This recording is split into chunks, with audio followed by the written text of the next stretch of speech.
म चाहिँ Chinese safe चलाउँछु। आजको भिडियोमा चाहिँ म तपाईँहरूलाई यो बताउन गइरहेको छु कि गार्लिक पिल गर्न धेरै गाह्रो हुन्छ चाइनिज सेक्सनको लागि। कसरी पिल गर्छन् आउनुहोस् है हेरौँ है त।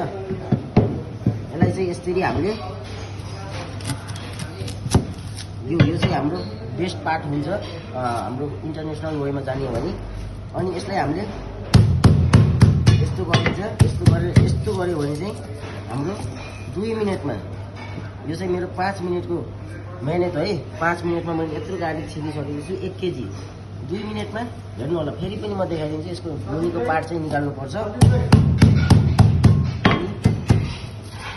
यसको चाहिँ हाम्रो पुरै क्लियर हुन्छ है। यसरी चाहिँ म तपाईँहरूलाई जानकारी गराउँछु यो भिडियोको माध्यमदेखि। नेक्स्टसम्म हेर्नुभएकोमा धेरै धेरै धन्यवाद। यो ट्रिक तपाईँहरूले पनि अपनाउनु होला, फलो गर्नु होला। ल थ्याङ्क यू। यो हेर्नु होला।